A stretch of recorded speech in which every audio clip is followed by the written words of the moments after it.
So why would I go for this newer V2? Why would I spend the money to get the V2 if I already have the V1? That's a really good question. Let's talk about the changes between the V1 and the V2. So let's start off by talking about some of the changes that you can't see, because as we saw earlier, it looks very identical. So the first change, which is arguably the biggest, is internal, and that's the power management.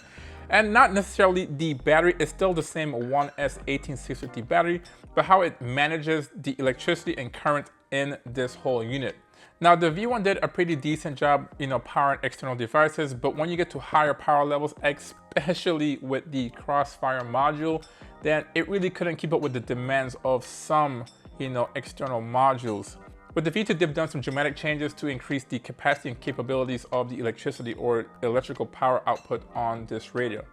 The second big change they made internally was to add Express ELRS. This has Express ELRS built in internally.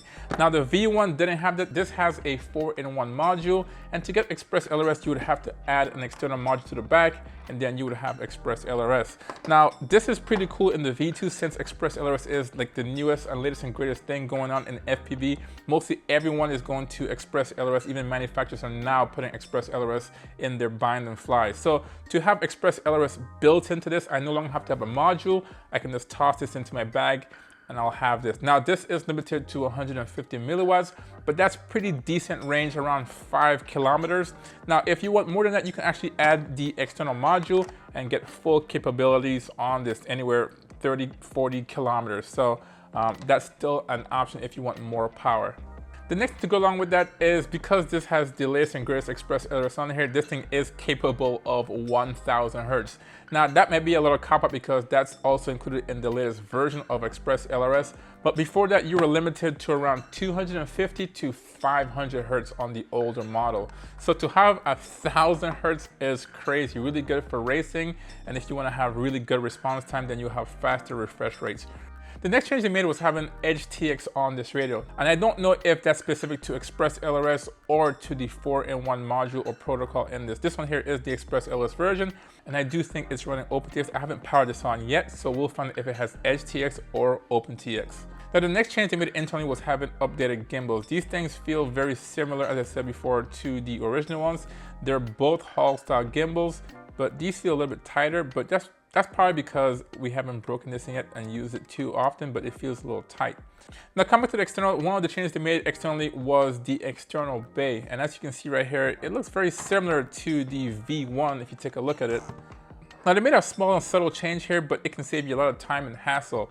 Now originally you can see this thing is very identical here. Same pins, it looks very similar, 3 screws.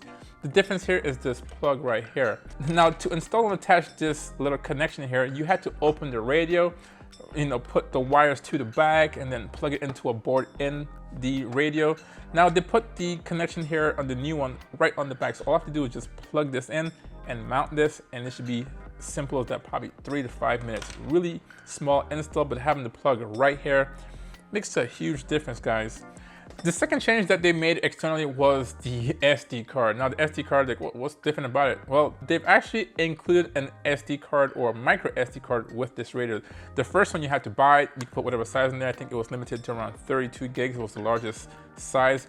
On here, it has a memory card already installed in there. Now hopefully that includes sounds and maybe a default model on here. But the size of the card is limited to around 512. So you are saving some money by not buying a micro SD card. So yes guys, those are the changes they've made to this radio, and it might seem very small, but it's really significant, especially the power management, and the Express ELRS change in here internally is just a huge deal, guys.